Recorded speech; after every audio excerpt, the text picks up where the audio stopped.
Now we've got the cold air that's moved in, and the cold air is certainly making it feel so much colder because there's also a breeze that's bringing in that colder air. And yes, the clouds make it feel a little bit on the dreary side.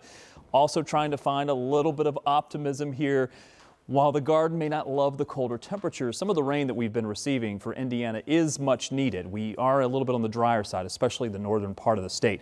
Temperatures into the 30s currently. We've got this system trying to exit. What we're watching is these strong northwest winds, which are trying to bring in some drier air. By the way, if you notice a little strip of some brighter colors here, that's the snow that's on the ground from the blizzard conditions that we saw on the backside of the severe weather that we dealt with yesterday. It's been a very active pattern across the U.S. for the past really couple of weeks.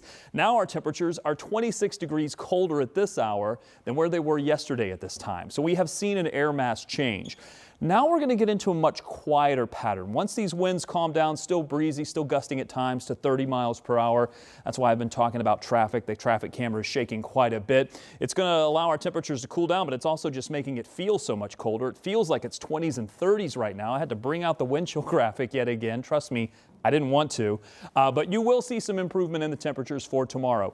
Part of that clearing that happens tonight, even though it's been bringing in some cooler air, it's also bringing in drier air. And when you have drier air in place, look what it does to the temperatures. It allows you to cool down pretty quickly at night, but it's also going to allow you to warm up pretty quickly for tomorrow. So even though we start below freezing, we should be able to warm up well into the 50s for most of you with some sunshine. You will have some clouds developing during the afternoon, a sign that maybe we're going to see some rain showers break out. I do think that future Track 13 may be overdoing it just a hair.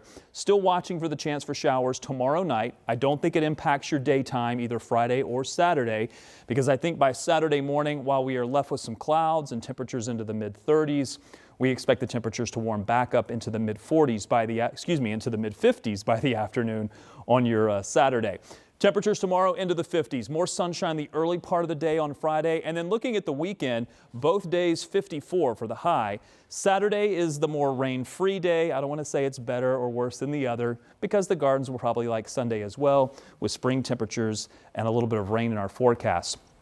Temperatures don't move very much. Look at the numbers here. We're into the 50s all the way across the board. A little bit of a warm up as we get closer to Thursday, but also rain chances just about every other day, Sunday, Tuesday, and Thursday. Do we have a time to check on traffic? We do. Okay, let's take a quick look. One quick thing I wanted to let you know about on the west side, Interstate 74 heading westbound.